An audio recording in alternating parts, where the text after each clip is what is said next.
Welcome to Stroke Forward. My name is Marcia Moran. For the next 40 minutes or so, we are going to talk about things that stroke survivors, or any brain injury survivor, deals with. If you look at me today, you probably don't see a person who had a stroke, but I feel it. My body functions differently. Do I think I will get back to 100%? Yes, because to think differently is to admit defeat. We will talk to all sorts of people who have been there, from survivors to caretakers to doctors, nurses, therapists, friends, and family who have seen us at our weakest. They have cheered us with their victories, no matter how large or how small. How did we get here?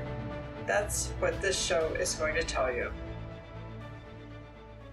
Karen Thor, founder and executive director.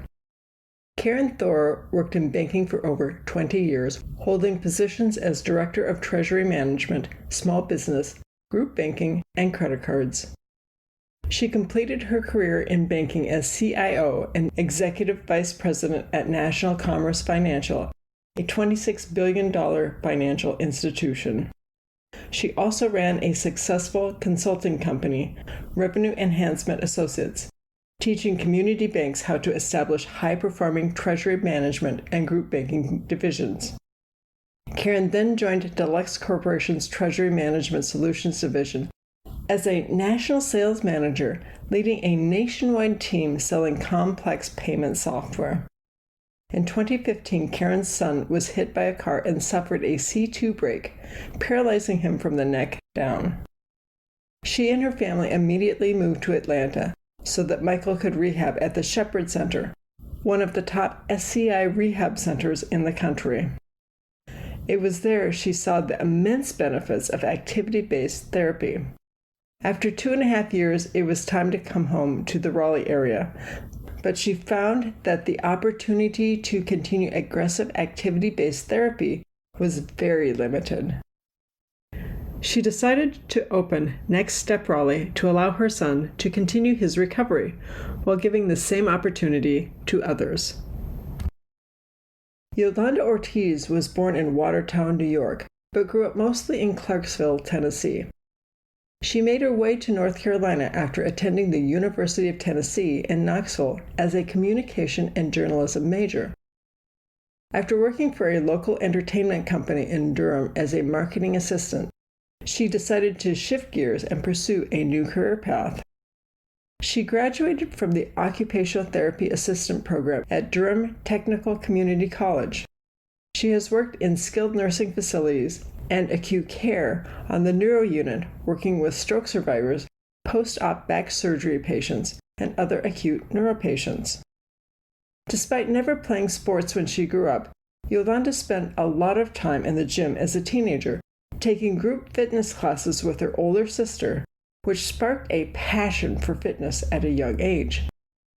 Yolanda believes in the power of movement and movement as medicine for maintaining physical and mental health along the lifespan. She taught fitness classes for over 10 years, loves to train with kettlebells, maces, and Indian clubs. Yolanda is also a certified yoga instructor through Wilmington Yoga Studio. In the warmer months, you can find her on a paddleboard on the lake. I am delighted to introduce Karen Thor and Yolanda Ortiz today. How are you both doing? Great, doing good. Yeah, can't complain. Good.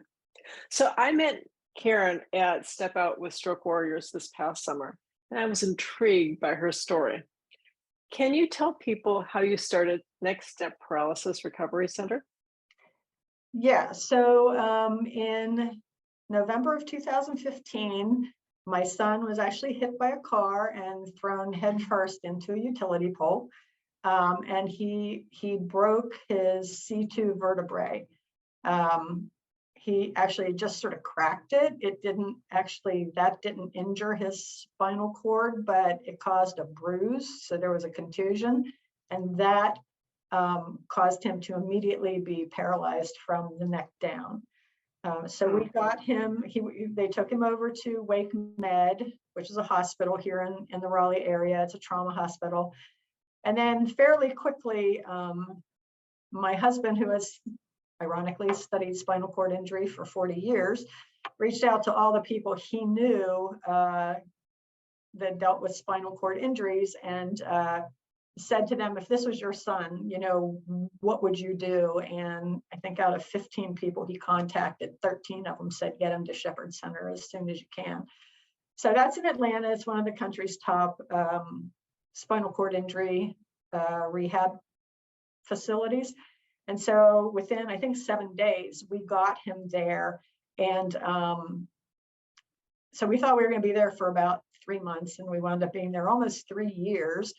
And I sort of figured out, boy, if we don't do something, we're going to be here forever, because there really wasn't much of anything to come back to in the Raleigh area to keep getting the kind of rehab services that he was getting at Shepherd. So, but he actually had been working when he got hurt. He had been working on opening his first restaurant in Raleigh. And in the meantime, it had opened up in those 3 years, and he sort of had to get back here. He wanted to get back to the restaurant, but he didn't want to leave down there and come back to nothing, because he knew that would mean that he wasn't going to get any better, right? So very weirdly, my daughter went to a wedding up in New York and met a girl at that wedding whose fiance had a spinal cord injury. And she said her mom went to some place down in Orlando that treats spinal cord injuries and paralysis. And the mom called the dad and said, hey, I don't care if we have to put a second mortgage on the house, we're going to open up one of these up here in New York. And that was the first time I had ever heard that you could even open up a paralysis recovery center. So did a little research, and probably within days, I was very motivated. Within days of that conversation with my daughter, I actually made a call to, or actually I think I sent an email to a guy named Yanni Corey, who started NextStep Los Angeles. He got injured. Everybody in this business either has a loved one that was injured or they themselves are injured. So Yanni himself got injured, and then he started NextStep, and he's just sort of made it his mission in life to get community-based paralysis recovery centers opened around the country as much as possible. So I emailed him, and I swear within 5 minutes, he emailed me back. And then probably within 10 minutes of that, I called him and talked to him about what it would take to open one of these in Raleigh. And I think 9 months after that initial call, we opened up. Wow. Yep. That's amazing. So Michael's been coming here ever since, a couple times a week for 2 hours at a whack, and he's actually gotten a lot back. So he's still very paralyzed, but he still has gotten a lot back at the same time. Okay. Yep. So how is your center different from what the hospitals and rehab hospitals offer? I would say, well, a lot of the hospitals around here don't have any spinal cord injury rehab area associated with them. WakeMed does. It's a very crowded part of the facility because they use that space for their cardiac rehabilitation. They use it for their employee gym. It's just packed with equipment, and it's pretty crowded. But they do have spinal cord injury rehab there. And I'm sure they have stroke paralysis rehab there too. I'm not sure. I mean, I haven't heard that Duke actually has anything, and UNC has minimal, right? Yeah, I don't. So of the rehab programs around here, I think some of them have like therapists that are trained that have like neuro focused training, but as far as like a specific department program, I think there's not many in the hospitals that do it. And I think that there's a lot of differences in what we do and what the hospitals do. I'm an occupational therapy assistant by training, and so I used to work in one of the local hospitals in acute care, and I worked in skilled nursing facilities. So I've kind of been on the other side. And I would say, some of the more basic differences is here we have multiple people working with one client, where it's always like a 2-to-1 ratio, sometimes 3 people working with one person. And that's just very uncommon and not really that feasible in more traditional settings for a variety of reasons. So that gives us a lot of freedom to do a lot of different things with folks, different setups, different activities, because we have multiple hands. We're very specialized with folks that have paralysis, whether it's spinal cord injury, stroke, or other neurological conditions. So everything we do is kind of based off of principles of neuroplasticity. So it's a very specific approach to recovery, with a recovery focus where we are trying to get function back versus trying to teach folks how to live and manage with whatever function they might have. A lot of times the goals of the hospital programs or just more traditional programs are to get them as independent as possible in their activities of daily living, train the family, get the appropriate equipment, and kind of make sure people are able to be discharged home safely. And there's not a lot of time that is allowed for a variety of reasons, also to really focus on recovery of function, to get motor recovery back. So I think that's probably one of the biggest differences, is that that's all we do. Like we want function back, and that's all we're working towards, is recovery of any kind of function. And then that allows us to really work well with some of the traditional therapies, because then as people progress here, they can qualify for more therapy with their physical therapists, occupational therapists. And so, that's the ideal situation, to where we can kind of help progress. They qualify for more, they go back to their traditional, or they do it at the same time. So I would say those are the two biggest differences, is just that we are solely focused on recovering motor function, and then we just have a lot more freedom in what we can do with folks, because insurance doesn't cover any of our services. So we don't have a lot of restrictions because of that. So we don't have to justify what we're doing, because a lot of times there's a lot of rules and restrictions in traditional programs because of insurance companies. Yeah, and I think also our clients like coming here because, for instance, if you have a spinal cord injury or if you've had a stroke, lots of times you've spent a lot of time in a hospital, right? And it's not your favorite place to be. So a lot of the people really enjoy coming here, because honestly, we look like a gym. That's what we look like, is a gym. We just have specialized equipment for paralysis, but they aren't going to a hospital again to work out. They are rather hospital averse. They spend enough time in hospitals for secondary complications, and that's not really where they want to spend their time working out. So I think it's more fun for them to come here as well. They feel like they're to the gym and working out, Yeah, I mean, we have rubber floors, and we have chalkboards where we have people's goals and their milestones, right? And then we have a lot of traditional gym equipment, so it looks, like Karen said, like a gym. We play music, we dress up, sometimes like on Halloween or whatnot. Karen's son just turned 40, so we had a bunch of decorations in here. So it very much isn't. It's a more upbeat and vibrant, energized environment. Right. Which and if anybody here even wiggles a finger slightly for the first time, I think the whole place erupts with screaming and clapping, and so we're looking for just those little new movements, because suddenly you move your finger, and now you know that a signal's getting all the way to your finger, right? That's a really big deal, even if it just moves a teeny bit. So you got something to work with now. Yeah, and so I think we do, and we'll talk about this more later, but we actually do what's called activity-based therapy. And that's a whole different thing. So let us know when you want us to talk about that. That also a little bit differentiates us from what hospitals do and PT centers do. Yep. So I want you to start by you're telling me what stroke patient or a TBI patient or any brain injury patient, what has been the most remarkable recovery for you that you've seen?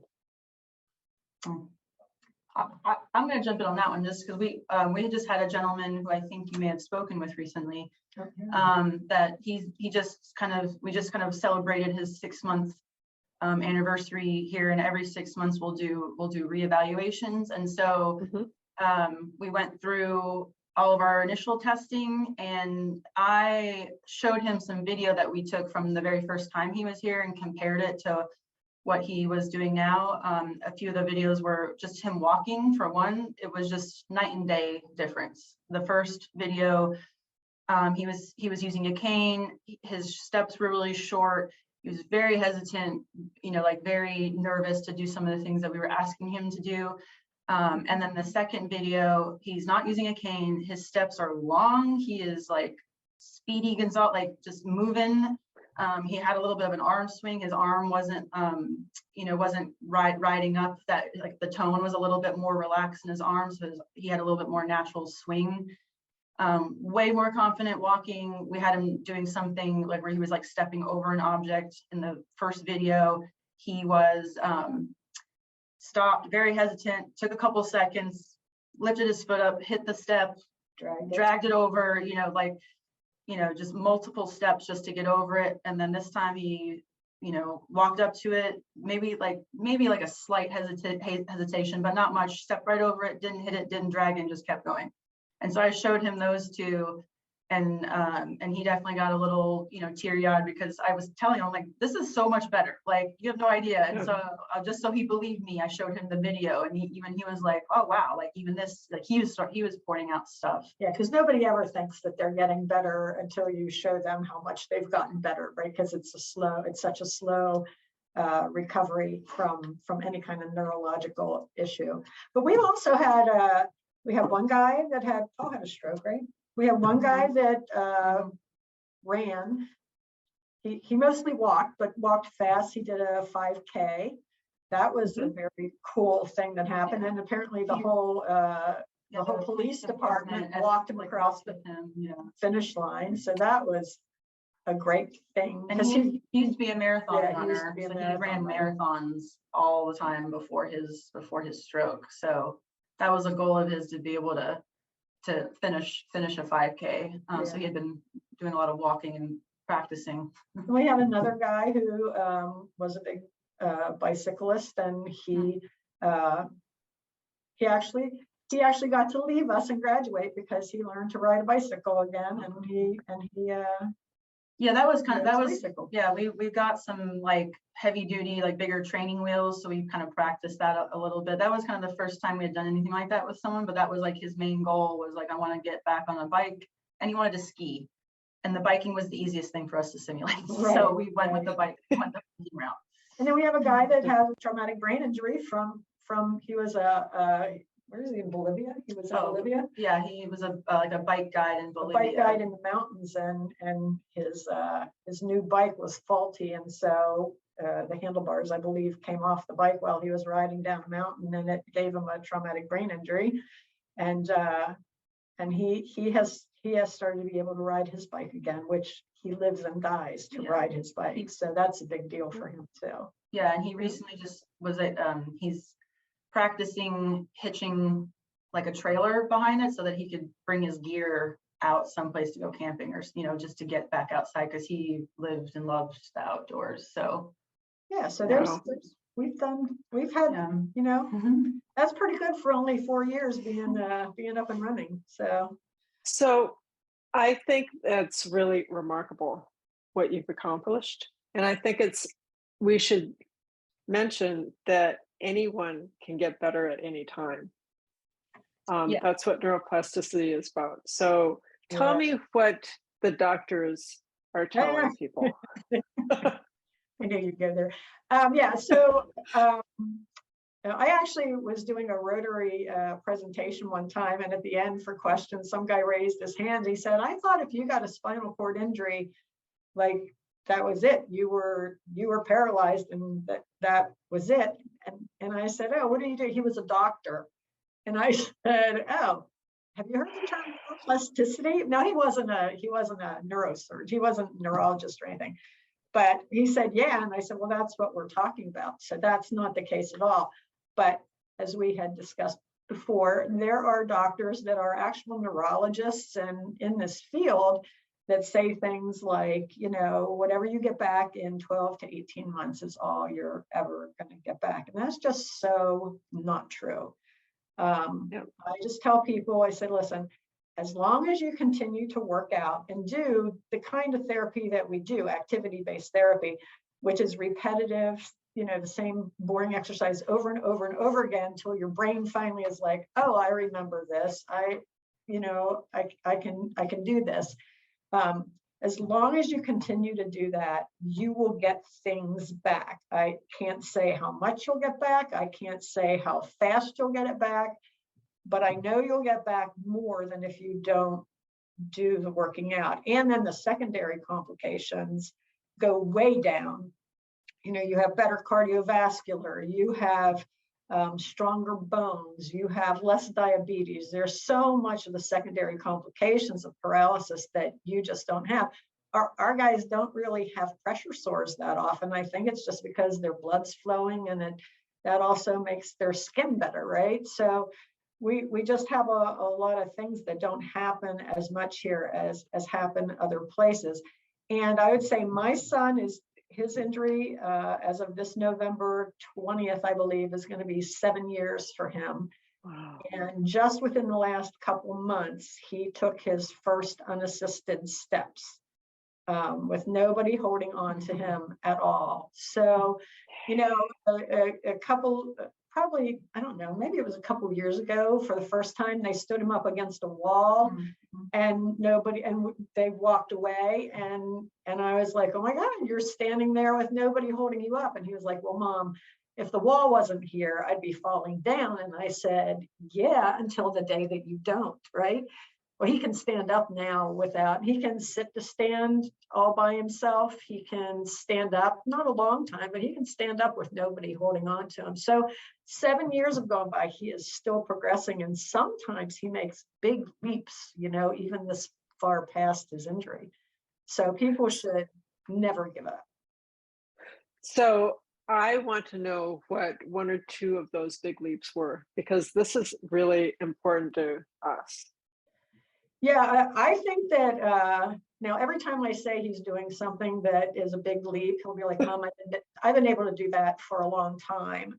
And then I'll look at the trainers and it's like, really, has he been able to do that? And they'll be like, no, he hasn't been able to do that for a long time.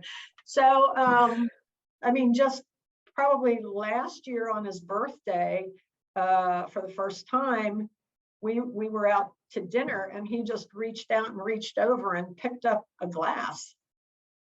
I was like, his arms never worked and his hand never worked like that. And I was like, and now he couldn't get it all to his mouth, so we had to do that to get it there. But he reached out with his arm and picked it up. And I was like, when did you get where you could do that? That was a pretty sudden thing. And then one of the funny things is I bet him something on a football game. And I usually don't bet unless I know I'm right. But this time I lost by $20. And so I unfortunately, I stood to the right side of him where his arm and hand moves, has gotten where it moves fairly decent, because he was a C2 injury. So you don't usually get arms and hands moving very well with a C2 injury. And I held the 20 up and I said, you can have it if you can take it. And he snatched out that hand faster than I could have imagined and snatched that thing right out of my hand. So I think, he's gotten more arm back than that was a huge jump. And obviously the taking steps was a huge, huge jump. The very first time, what was it? 5 years after his 4 to 5 years after his accident, that he stood up by himself, or even from a sitting stood all the way up by himself. Those are all huge, and they were all at least 3 years after his injury, right? So he's almost like I work with Michael a lot too, and sometimes I'll get an idea and I'll look at him and I'm like, okay, so I have a little something crazy, we want to try it. And then he looks at me and he's like, okay. And I tell him and he was like, oh, I think that's going to be really hard. I don't know if I'm gonna be able to do that. I'm like, we're gonna try it anyways. And then we do it, and then a lot of times he'll do it, and then he's like, oh, And it's like, I can well, do that. I was like, next time, just listen to me. You're right. Yeah. But yeah, so that's happened many times. The one time that I remember that it was like a big, like, oh, wow, okay, you can do that, was I told him, I want you to stand, and I want you to go like you're going to sit down, but don't sit down, and then stand back up. So like kind of like a half sit, come back up. Right. And that was when he gave me like the, oh, I think that's going to be hard. And then he tried it, and then he did it. And he So did now, it over and over again. Yeah, now he he got so low that he got probably 2 inches away from the seat and was able to go back up Yeah. again. So, yeah, now he shows off all the time. You know, I think he's okay because think he's David- got something yeah. good to show off. Right. And when she says, I got something really crazy to try with you, he is definitely the person to say that too, because he'll always say, oh, okay, let's try that, Yeah, he's never one to Shy say away. no to anything, but Right. Thank you for listening to Next Step Paralysis Center with Karen Thor and Yolanda Ortiz. Please finish watching with part 2.